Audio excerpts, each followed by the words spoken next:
Hello guys, good morning. सुबह की शुरुआत यहाँ पर 8 बजे से हो रही है और इन दिनों स्कूल की छुट्टियाँ चल रखी हैं, इस वजह से हम लेट में उठ रहे हैं और रात में लेट में ही सोते भी हैं। तो सुबह के 8 बजे उठे, उसके बाद मैंने झाड़ू पोछा किया और फिर नहाया। नहाने के बाद मैं रसोई में आ गई हूँ सब्ज़ी बनाने के लिए, खाना बनाने के लिए। तो यहाँ पर आज मैं तोरी की सब्ज़ी बना रही हूँ, वो भी बिना आलू के। आलू ना मुझे बिल्कुल पसंद नहीं है, बहुत कम पसंद है। सिर्फ आलू की सब्ज़ी होती है ना, जो उबाल के बनती है, बस मुझे वही पसंद है। तो मैं आलू बहुत कम खाती हूँ। तो यहाँ पर मैं बिना आलू के बनाऊँगी तोरी की सब्ज़ी, जो श्रेयांश को बिल्कुल पसंद नहीं है। श्रेयांश को तो कोई सब्ज़ी पसंद ही नहीं है, बस भिंडी के अलावा, भिंडी और पनीर।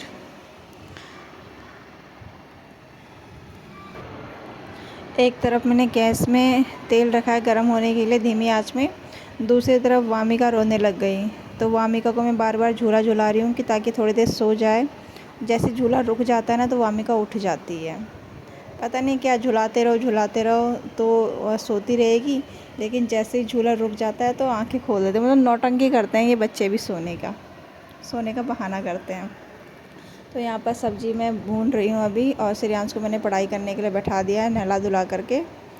ये दोपहर का समय हो गया है। यहाँ पर श्रेयांश थोड़ा राइटिंग कर रहा है। हिंदी की राइटिंग करने का श्रेयांश का मन ही नहीं करता है, बिल्कुल भी नहीं।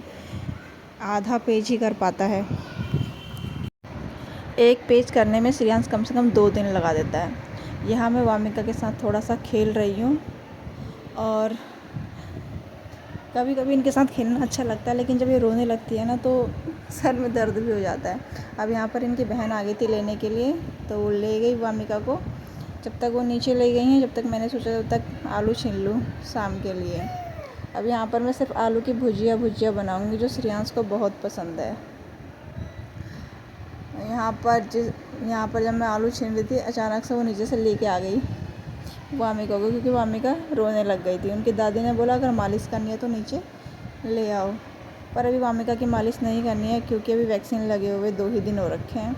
यहाँ पर मेरा बेटा नानी के घर से घूम के आ गया है, आम लेके आया वहाँ से, तो बोल रहा है मुझे आम खाना है। तो मैंने कहा अभी रुक जाओ, थोड़ा ठंडे होने दो, उसके बाद दूँगी। यहाँ पर मैं श्रेयांश के लिए आम का शेक बनाऊँगी, क्योंकि खाली आम तो वो खा ही नहीं पाता, पूरे कपड़े भी ख़राब कर देता है, और आधा खाता है और आधा फेंक देता है।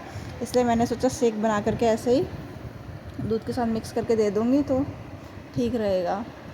तो यहाँ पर फिर भी वो मुझसे ज़िद करके मांगने लगे, तो मैंने दे दिया। उन्हें आम खाना ही नहीं आता है, वो खाते कम है और फैला पूरा देते हैं, और पूरा फिर ऐसे ही फेंकना पड़ता है।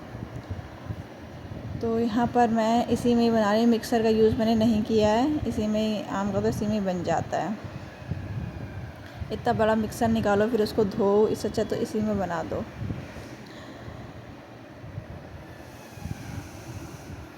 और इतना परेशान करता है ना श्रेयांश। 10 बच्चे आप लोग संभाल लोगे, लेकिन एक अकेला श्रेयांश को संभालना मुश्किल होगा।